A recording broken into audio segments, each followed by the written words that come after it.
veshje me Francën, në një shtet individual. Franca është anëtare e NATO dhe Franca po dërgon trupa, të cilat po i vendos kryesisht në këtë pjesën këtu, pra në këtë pjesën këtu mbi Odesë, edhe në këtë pjesën këtu. Kurse këtë pjesën këtu aktualisht është Rumania dhe Rumania ka sjell 2 brigada. Ka sjell një brigadë speciale, e ka vendosur brigada këtu. Sa trupa dritan? Diku të rreth 10.000 forca. 10.000 forca. Ka sjell një brigadë speciale dhe një brigadë gjeniere, të cilat janë të kompletuara diku të rreth. Brigada speciale ka 92% kompletim, kurse brigada gjeniere është 85% kompletim. Pra janë të kompletuara për një ndërhyrje ushtarake. Janë të kompletuara për një ndërhyrje ushtarake në Odesa. Në Odesa. Bëhet fjalë për Odesën. Brigada gjeniere pra bëhet llaf për Odesën dhe pra ata kanë sjell forca. Edhe francezët po sjellin forca dhe po i grumbullojnë këtu. Por ama kemi një gjë që problemi që ata nuk është problemi i Odesës, sepse në Odesa është përcaktuar që Rusia ka deklaruar që çfarë do lloj force ushtarake do jetë aty, neve do ta godasim dhe kjo është e mbaruar. Por duke u mbuluar në aspektin e Odesës, duan të hyjnë në Moldavi dhe të marrin këtë pjesën e Transnistrias. Në këtë pjesën këtu në Transnistria dritan? Transnistria është një krahin e Moldavisë, e cila është e banuar me rusofolës, dhe cilët kanë të gjithë pasaporta ruse. I është dhënë kjo që në vitin 1990 e ka bërë Rusia këtë. Dhe këta kanë kërkuar shkëputje nga pjesa tjetër e Moldavisë. Nga pjesa më dhe vazhdon ky problemi që kanë, por aktualisht këtu po ndodhin zgjedhje në Moldavi. Jemi në një fushatë zgjedhore, javën që vjen ka dhe prezenca ushtarake. Është edhe një prezencë intimidimi ndaj pjesës së popullatës për të votuar për ato partitë cilat janë pro Bashkimit Evropian dhe pro NATO. Për ta mbajtur Rusin, për ta mbajtur Moldavin rusofobike, thot ai inteligjenca ruse. Po, pikërisht për arsye sepse ka aktualisht përplasje që po ndodh në Moldavi, këto zgjedhje është midis krahut pro-perëndimor dhe krahut pro-nacionalist dhe pro-rus. Pra janë ndarë në 2 grupe. Por problemi më i madh nuk qëndron te çështja politike në Moldavi.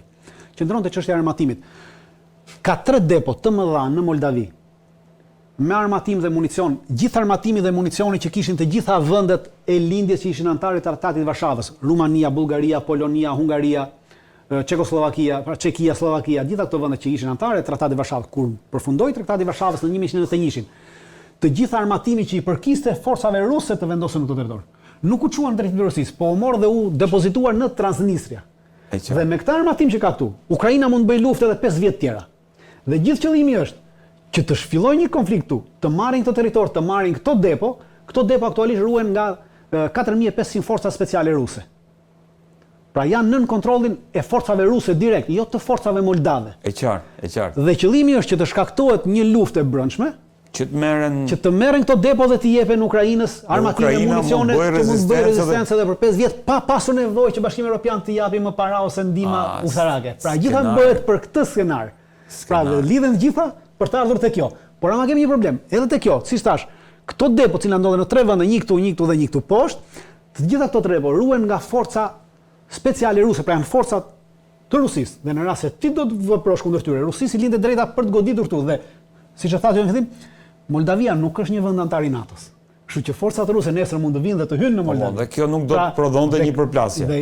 Por NATO-s dhe shumë vende Bashkimit Evropian intereson një përplasje tjetër në Moldavi, sepse për të ardhur në ndihmë, duhet të kalojnë kjo pjesë që kontrollohet nga Ukraina.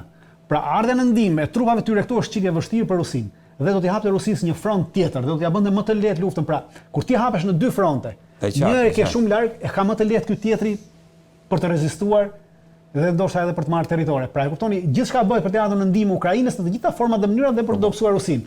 Shumë e qartë, Dritan, të falenderoj shumë që na sqarove këtë moment. Ndërkohë, Dritan, nuk e di sa kohë kemi, po më intereson shumë se po flasim për lidhjen e mesme, po flasim për Ukrainën. Kemi në Serbi së fundmi është bërë një paradë ushtarake, regjia duhet i kem edhe pamjet.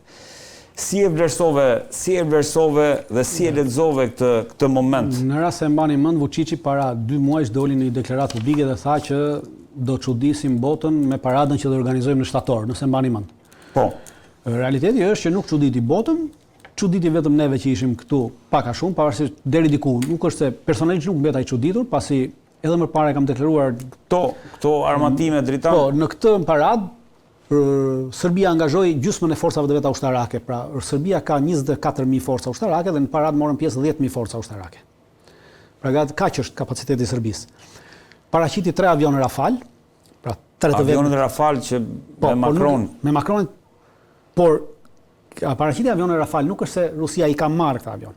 Pra avionët u fluturuan nga pilot francez, sepse pilotët sërbë akoma nuk janë përgatitur, pra janë në përgatitje sipër dhe nuk është se i ka marrë në dorëzim avionët. E ka thjesht për pra thjesht si eksploziv. Po këta janë avionë që do marrë, këta 12 avion që ka bler, pra është pjesë e këtyre 12 avionëve, por në këtë moment nuk është se i posedon avionët. Pra thjesht i paraqitet si pjesë e marrëveshjes dhe që ashtu. Ajo çfarë me të vërtet solli një për pjesën tjetër është paraqitja e disa dronëve me teknologji. Dronët janë komplet prodhim dhe teknologji izraelite, por me licencë hungareze. Pra të kemi dëgjë. Pra dronët i prodhon Hungaria dhe Serbia ka bërë një marrëveshje ushtarake me Hungarinë vjet për të marrë licencën e prodhimit të tyre dronëve. Pra një vend i NATO-s i ka dhënë Serbisë licencën e prodhimit të tyre dronëve që i prodhon vet, për interesat veta të marra nga Izraeli. Dhe e dyta, ajo që ka paraqiti ishte një lloj rakete me rrezet deri 350 km, është raketë totalisht izraelite. Pra ajo është teknologji 350 km distancë. Distancë Goditje është raketë izraelite. Pra atë e prodhon Izraeli, është për prodhim i industrive ushtarake izraelite dhe ekskluzivitet vetëm i Izraelit. Dhe ja ka blerë si prodhim teknologjie, apo ja ka shitur Izraeli, kjo duhet parë. Pra këto ishin dy risit. Risit të tjera nuk ishte. Kjo raketa 350 km dritan? Kjo raketa 350 km, pra kërcënon Kosovën, në rast se do ta shohësh, po unë nuk e shoh si kërcënim, për arsye se në Kosovë është tjetër, pra kemi tjera rrethana në Kosovë. Do të kemi gjë parasysh, çdo kush që mund ta thotë, pavarësisht se me daljen e kësaj krasa politike në Kosovë filloi e gjitha në korë dhe thoshte kërcënim, unë nuk e shoh kërcënim këtë ushtri serbe për Kosovën edhe as për rajonin, pasi nuk ka kapacitete. 25.000 forca janë zero, pra për të luftuar në rajon, kjo, në një rajon i cili tërësisht është e angazhuar në NATO, dhe Kosova është interes strategjik i Shtetit Bashkuar të Amerikës. Pra, çdo kush që cënon Kosovën ka cënuar hegemoninë amerikane. Dhe hegemonia amerikane është ajo që po bën tashmë, po bën luftë në Iran, po bën luftë në Yemen, po bën luftë gjithandej. Për këtë hegemoni po bëhet luftë. Dhe askush nuk do mund nesër këtu aq më tepër Serbia një vend i izoluar, fizikisht është i izoluar, politikisht mund të ketë mbështetjen e Kinës, Rusisë dhe çdo lloj vendi tjetër, edhe të Izraelit, por fizikisht është një vend i izoluar. Pra nuk mund të cënojë dhe nuk do guxojë të cënojë këtë interes strategjik amerikan, i cili përcakton qartësisht hegemoninë amerikane në Ballkan. E qartë, pra nuk është themi. Po këto ishin pra nuk është diçka, kjo ishte. Dritan, të falenderoj shumë që të kisha, si gjithmonë kënaqësi. Në këtë pjesë të dytë emisionit është bashkuar me mua studiuesi Olsi Yazexhi. Olsi, kënaqësi që të kam, si gjithmonë. Kënaqësi që jam edhe unë. Olsi, Britania, Franca, Kanadaja, Australia, Portugalia dhe disa vende tjera shumë të rëndësishme që mund të konsiderohen edhe ajka e të paktën e Europës, kanë vendosur, kanë shpallur njohjen e shtetit të Palestinës. Si e lexon këtë moment? Unë këtë moment e shoh si një moment krize madhore në aleancën perëndimore, nga që vendet kryesore të G7-s, vendet e dominionit perandorak britanik, domethënë Britania e Madhe, Kanadaja, Australia, Zelanda e Re, dy fuqitë nukleare të Evropës, ato që edhe shpikën Palestinën, por edhe Shqipërinë, Britania e Madhe që sapo e përmenda, dhe Franca, dhe pas tyre Portugalia, Belgjika, Luksemburgu, Malta, San Marino dhe Andorra. Gjitha këto po bëjnë atë që nuk pritej, që prej vitit 1948, kur fuqitë fituese të luftës dytë botërore, anglo-amerikanët dhe francezët në një anë dhe boshti sovjetik në anën tjetër, ku boshti sovjetik ku hynte edhe Shqipëria, Palestinën do ta njihnin si shtet vetëm në 1988, ndërsa bloku perëndimor do të refuzonte që ta njihte Palestinën, duke e lënë Izraelin si hegemon mbi jo vetëm Palestinën, por edhe botën arabe.